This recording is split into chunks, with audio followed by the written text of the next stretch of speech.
As many as you know, when you Google something, you get a bunch of results, right? And Google uses criteria to determine how relevant things are to your search, right? And this is one of the biggest tools in determining that. It's called the Google Search Console. You basically add a domain and essentially see how well it's doing. You can track it.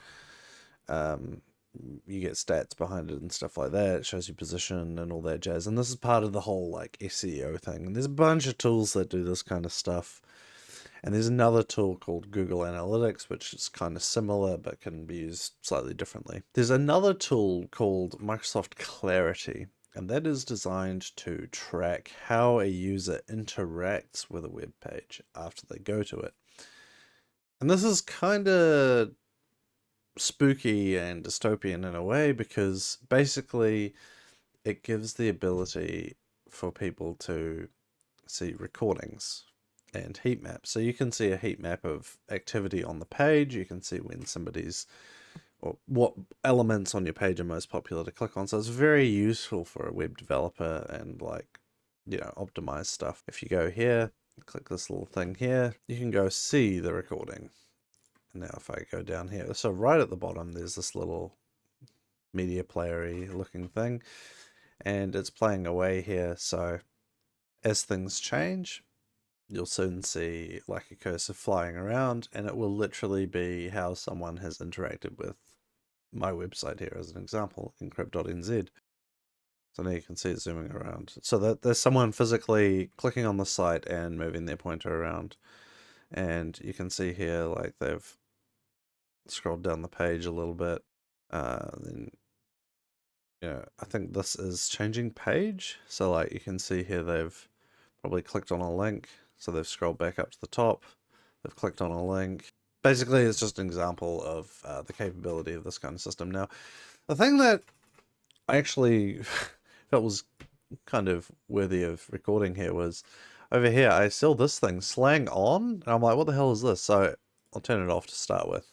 And so it sends like an AI summary of what happens during the events. And so this particular person bounced around to pretty much all the pages and had a good nosy. And you can see where they were, where they came from and stuff like that. I don't think it quite gives you an IP address. Boom. So we've got the visitor arrived from Google to the blah blah blah. Quickly hit the page with this. So it tells you what's going on. And then the slang off button was like, I wonder what this does. So you click it and it Gen Zifies the content. Oh, there we go. Okay. So this user pulled up the encrypt homepage, then literally dipped for a bit, came back and clicked on, and they just remembered why they were here, emoji. They scrolled through Creator Ops for a hot sec, then bounced back to the homepage and instantly tapped on Lithotrack. Low-key speed running the site for real. Ended their run on Lithotrack page, no extra moves, just vibes. It's giving mission complete energy emoji. So this is a tool designed for like SEO specialists, I guess UI engineers, people looking to optimize their websites and make them function better based on human behaviors.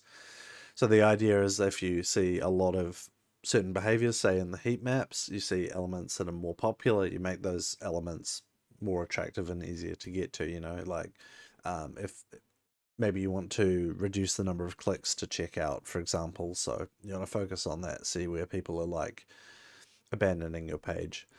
So it's a very useful tool. It's very spy-y, like it spies on all the activity that you does. Adblocker just blocks the domains for it.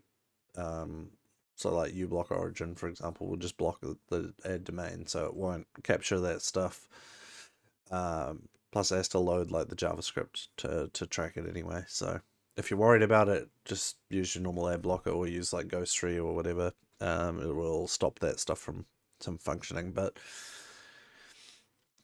yeah, I just wanted to share this thing because most of you guys probably never seen this kind of thing before, and just know that the slangification, that all those liters of water going into generative AI are being used to slangify some user behavior in a spying application.